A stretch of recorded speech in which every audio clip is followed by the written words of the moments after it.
దుర్గా రాజరాజేశ్వరి చంద్రమౌళీశ్వర దేవాలయం మహేంద్ర హిల్స్. ఆషాఢ మాసంలో అసలు కోణాలు ఎందుకు చేయాలి? అసలు ఎవరు చేశారు? ఎక్కడి నుంచి వచ్చింది సాంప్రదాయం? దీనికి అంతటికీ మూల కారణం లష్కర్ గోనాలే. లష్కర్ గోనాలు ఉద్భవించడానికి ముఖ్యమైన కారణం ఆర్మీ గైరర్లు,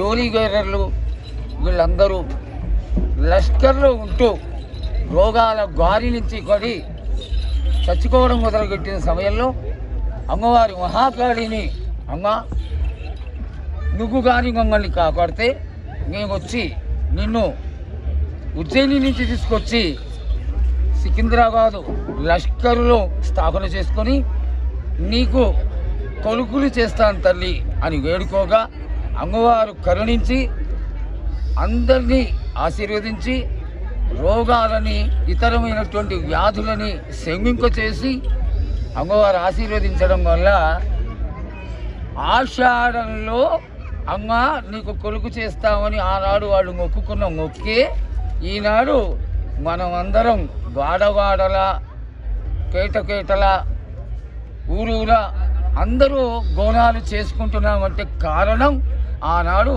వాళ్ళు ఆషాఢ మాసంలో అమ్మవారిని తీసుకొచ్చి స్థాపన చేసి మొట్టమొదటి ఆదివారం నాడు లష్కరులో అమ్మవారిని ఎదుర్కొచ్చి 15వ రోజున పండగ చేసి 16వ రోజున వాళ్ళ అత్తవారిని పంపించడం అనేది ఒక సాంప్రదాయంగా అయిపోయింది. అయితే ఇది వేడుక, ఒక శాస్త్రీయమైనటువంటి పండగ కాదు ఇది.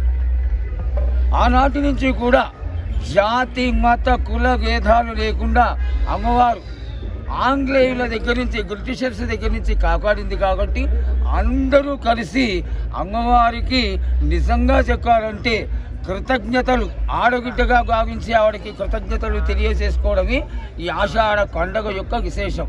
ఈ గోనంలో విశేషం ఏమిటి? ఇంటికి వచ్చిన ఆడపిల్లకి తీపి వంటలు పెట్టి చక్కగా అమ్మవారిని సంతోషపెట్టి శాఖలు కోస్తాం. ఈ శాఖలు కోయడంలో ఆది వ్యాధుల నుంచి మనందరినీ కాపాడేటువంటి జగన్మాత కాబట్టి అమ్మవారు కాపాడుతుంది అనేటువంటి ఆశతో ఈ గోనాలు చేస్తాం. ఈ గోనాలు చేయడం అనేది తెలంగాణ ప్రాంతం అంతా లష్కర్ గోనాలుగా మొట్టమొదట సికింద్రాబాదులో నగరంలో మొదలైనటువంటి ఈ గోనాలు ఇంచుమించుగా అన్ని ప్రాంతాలకు వెళ్ళడం కాకుండా ఇంత పెద్ద ప్రదేశమైనటువంటి మహేంద్ర హిల్స్ కూడా వచ్చి వనదుర్గా ఆలయంలో కూడా ఈ అమ్మవారు జాతర చేయించుకోవడం చాలా ఆనందకరమైన విశేషం. గోల్కొండ అన్ని ప్రాంతాల్లో అవుతుంది కదా. గోల్కొండ ఇవన్నీ కూడా మొట్టమొదట మొదలుపెట్టిన మహాకాళి లష్కర్ గోనాల పండగ నుంచి విస్తారమైనవి. ఈనాడు నాకు తెలిసి 40 సంవత్సరాల క్రిందట ఎవరు అంతంత మాత్రంగా ఏదో తెలిసిన వాళ్ళు వెళ్ళి గోల్కొండలో పూజ చేసుకునేవాళ్ళు, ఏదో గోనాలు సమర్పించుకునేవాళ్ళు, వచ్చేసేవాళ్ళు. ఒక్క రాజన్న గారు గట్టిగా కట్టుకట్టి ఇది విశేషంగా కోటలో ఉన్నటువంటి అమ్మవారికి జాతర జరగాలి అనేటువంటి ఒక మంచి ఉద్దేశంతో విగ్రహం కట్టిన రాజన్న గారు ఈ యొక్క దీన్ని విశేషంగా విస్తరింపజేసి ఆనాడు మీటింగులు పెట్టినప్పుడు అక్కడి నుంచి వస్తే బాగుంటుంది అని మొదటి ఆదివారం నాడు, మొదటి మంగళవారం నాడు అక్కడి నుంచి కూడా మొదలైంది. అయితే నేను చూసిన కాడికి పాత కట్నంలో కూడా అంతంత మాత్రంగానే ఉండేది.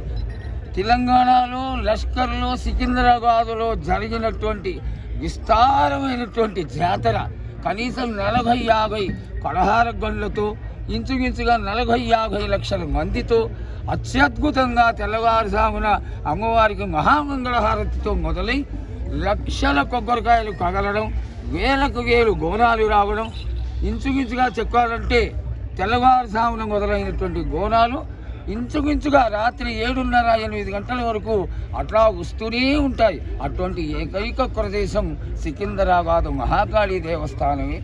ఇక్కడే మొదలైనటువంటి సికింద్రాబాదు ఉజ్జయిని మహాకాళి అమ్మవారి ఆలయంలో మొదలైన గోనాలు ఈనాడు విస్తారమైన, ఇందులో ఏమాత్రం సందేహం లేదు.